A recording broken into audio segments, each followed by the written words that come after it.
Assalamualaikum warahmatullahi wabarakatuh. Perkenalkan, saya Hijrah Edumbela dari kelas A Pendidikan Biologi. Di sini saya akan mempresentasikan tugas saya, yaitu biostatistika.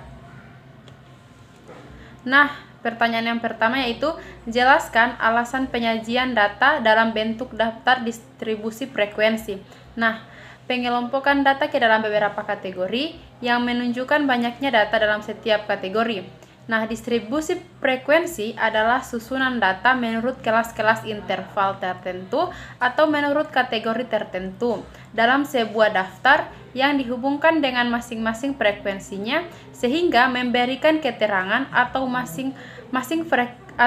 gambaran sederhana dan sistematis dari kumpulan suatu data. Nah, tujuan data menjadi informatif dan mudah dipahami. Kemudian untuk pertanyaan kedua yaitu sebutkan beberapa jenis daftar distribusi frekuensi.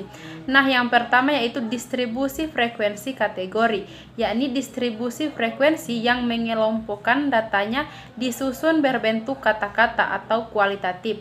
Yang kedua ada distribusi frekuensi numerik, yakni distribusi penyatuan kelas-kelas atau disusun secara interval dan didasarkan pada angka-angka. Untuk pertanyaan ketiga, yaitu jelaskan aturan penentuan banyaknya kelas menurut Stargres. Nah, penentuan banyaknya kelas menurut Stargres yakni banyaknya kelas atau K sama dengan 1 tambah 3,3 log N, dengan N sama dengan banyak data. Nah, kelas merupakan pengelompokan nilai dengan interval atau rentang tertentu. Nilai log N dapat ditentukan dengan menggunakan kalkulator khusus sains. Sebagai contoh, data atau N adalah 50, maka log 50 dapat ditentukan dengan menekan tombol log, kemudian 50, dan terakhir sama dengan pada kalkulator, sehingga diperoleh log 50 sama dengan 1,699 dan bisa dibulatkan menjadi 1,7. Selanjutnya menentukan panjang interval tiap kelas. Nah, panjang interval setiap kelas atau panjang interval kelas atau I sama dengan jangkauan atau J atau banyak kelas sama dengan K. Kemudian menentukan batas kelas pertama dan seterusnya. Dan menentukan frekuensi dengan sistem turus untuk setiap interval kelas. Kemudian ada pertanyaan yang keempat, yakni jelaskan perbedaan daftar distribusi frekuensi absolut dan relatif. Nah, distribusi frekuensi absolut adalah distribusi frekuensi yang menyajikan jumlah bilangan untuk menyatakan banyaknya data pada suatu kelompok tertentu. Sementara distribusi frekuensi relatif yakni distribusi frekuensi yang menyajikan jumlah persentase untuk menyatakan banyaknya data pada suatu kelompok tertentu. Nah, selanjutnya ada pertanyaan nomor 5 dan nomor 6. Nah, pertanyaan nomor 5 dan nomor 6 ini diperintahkan untuk menguraikan cara menyusun daftar distribusi frekuensi dan daftar distribusi frekuensi relatif. Nah, kita mulai dari cara menyusun daftar frekuensi relatif. Perhatikan tabel di atas, yakni berdasarkan tabel distribusi frekuensi, kita dapat membuat tabel distribusi frekuensi relatif atau tabel distribusi presentase. Nah, tabel distribusi frekuensi relatif memberikan informasi mengenai frekuensi relatif, di mana setiap kelas dalam tabel distribusi frekuensi. Nah, frekuensi relatif suatu kelas adalah hasil pembagian frekuensi kelas tersebut dengan jumlah frekuensi semua kelas dan umumnya dinyatakan dalam persen. Sebagai contoh pada tabel 1 di atas, di mana kelas pertama yakni 241 sampai dengan 250 memiliki frekuensi kelas 5 dan jumlah frekuensi semua kelas adalah 40 atau N sama dengan 40. Nah, frekuensi relatif kelas ini adalah serupa dengan itu, di mana frekuensi kelas kedua yakni 251 sampai dengan 260 dan demikian seterusnya. Dengan demikian, tabel distribusi frekuensi relatif bisa seperti pada tabel 2 di atas. Selanjutnya, cara menentukan atau cara menguraikan distribusi frekuensi kumulatif. Nah, Berdasarkan tabel distribusi frekuensi, kita pun dapat membuat tabel distribusi frekuensi kumulatif, di mana jumlah frekuensi semua nilai yang kurang dari tepi atas suatu kelas interval dinamakan frekuensi kumulatif, kurang dari dan termasuk interval kelas tersebut.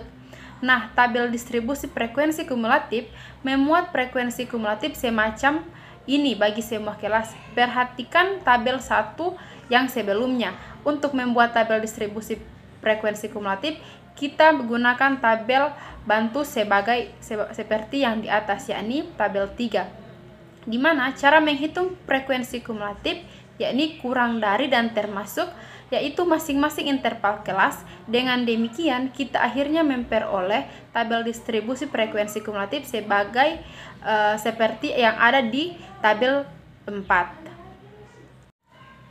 Kemudian untuk nomor 7 yaitu jelaskan beberapa cara penyajian data distribusi frekuensi dalam bentuk diagram.